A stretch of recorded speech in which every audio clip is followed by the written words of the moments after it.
মায়ের শাড়ি দিয়ে বানানো মেয়ের গাউন। নমস্কার বন্ধুরা, আমি চুমকি। আরও একটা নতুন ভিডিও নিয়ে চলে এসেছি।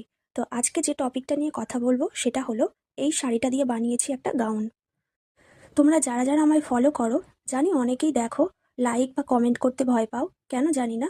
তো যাই হোক, আমাকে অনেকেই পার্সোনালি কোশ্চেন করো যে দিদিভাই তুমি শাড়ি দিয়ে কি গাউন বানাতে পারো, বা শাড়ি দিয়ে কি চুড়িদার বানানো যায়। আশা করছি তাদের জন্য কিন্তু আজকের এই ভিডিওটা একেবারেই পারফেক্ট। এখন যে গাউনটা তোমরা দেখতে পাচ্ছ, এটা আমি আমার বান্ধবী মেয়ের জন্য বানিয়ে দিয়েছি। ভিডিওতে একবার গাউনের ঘেরটা তোমরা দেখো।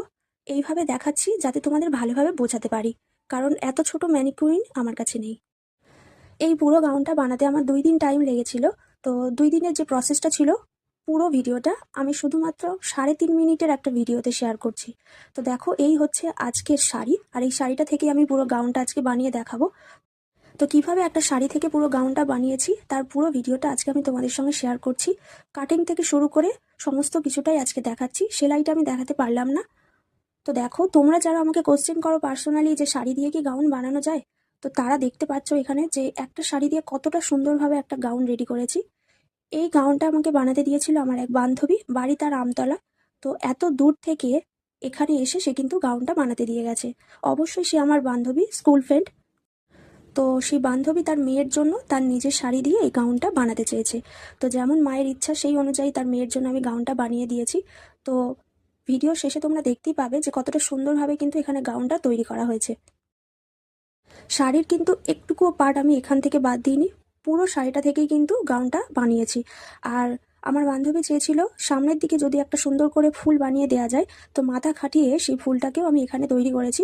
তোমাদের ভিডিওতে সবটুকু শেয়ার করছি।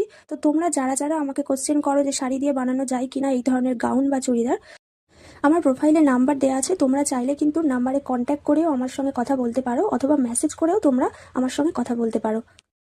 বটম পার্টটা আমি এখানে পুরো শাড়িটা ব্যবহার করেছি, আর এখানে যে ডিজাইনটা আছে এটা থেকে আমি টপ পার্টটা রেডি করেছি।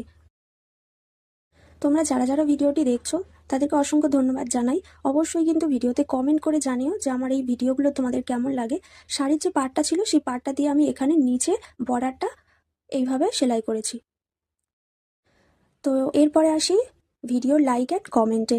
তোমরা অনেকেই আছো ভিডিওতে লাইক কমেন্ট সবই করো, আর অনেকে আছো লাইক কমেন্ট কিছুই করো না, চুপি চুপি আমার ভিডিওগুলো দেখে চলে যাও।